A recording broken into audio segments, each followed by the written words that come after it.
Hello guys, তোমরা কেমন আছো? আমি দেখাচ্ছি তোমাদের দাদাভাইকে। এইটা কি এত বড় চোখটা, কোন জিনিসের চোখ এইটা?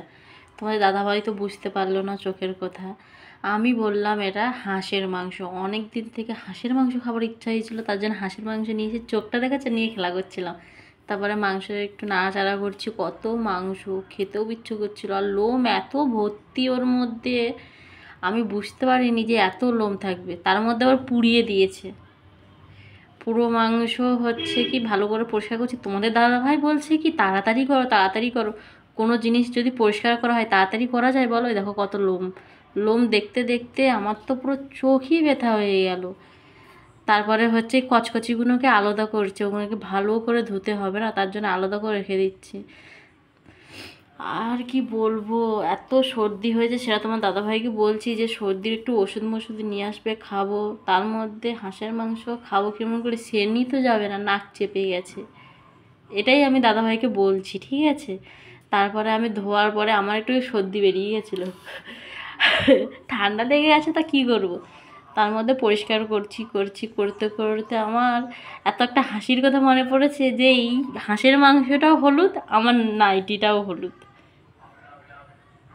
আর আমি নতুন রুম চেঞ্জ করেছি, তো এই রুমটা দেখো কেমন লাগছে। ওই রুমে আমি একা ছিলাম, তার জন্যে এই রুমে চলে এসেছি চেঞ্জ করে। এখানে ভাড়া কম, সব কিছু ভালো, জল টল সব কিছু সুবিধা।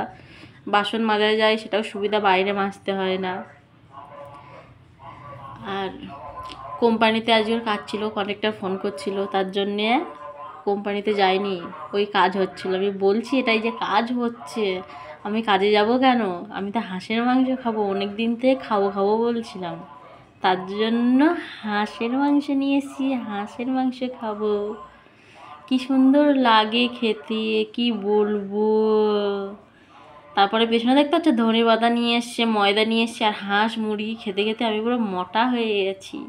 আর দুদিন পরে বেলুন হয়ে যাবে, বেলুন হয়ে ফেটে যাব। এটাই তোমাদের দাদাভাই বলছে আমাকে। আমি বলছি কি সপ্তাহে একবার গেলে কিছুই হয় না। তারপরে যে গ্যাস ট্যাস হচ্ছে, এইটা আমার হচ্ছে আসল লুক। দেখো, যেটা দেখছিলাম না, ওটাই হচ্ছে এই আয়নার উপরে ক্যামেরা করছিল, তার জন্য অত পরিষ্কার লাগছে না, দেখেছ? এইটা হচ্ছে আসল চেহারা।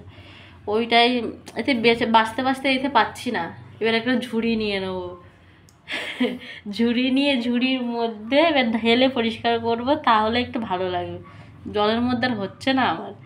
ঝুড়িটা নিয়ে নিলাম, এবার ভালো করে ভাবছিলাম যে পুরোই পরিষ্কার করে দিয়েছে, কিন্তু না, পুরো পরিষ্কার করেনি, কচি কচি লোম থেকে গেছে। আমার তো বাঁচতে এত বিরক্ত লেগে যাচ্ছে, দেখো আমি নিজেই অবাক হয়ে যাচ্ছি যে বেকার হাঁসের মাংস খাওয়ার জন্য এত ইচ্ছে হয়েছিল, যে হাঁসের মাংসে এত লোম। আর কিন্তু বাছার পরে যে রান্না করে খাবার টেস্টটাই অন্যরকম। আমার তো এখন থেকে জিভে জল চলে আসছে। আমি তো রান্না করবো না, আমি গুছিয়ে গেছি দেবো, তোমাদের দাদাভাই রান্না করবে, আর আমি বসে বসে খাবো।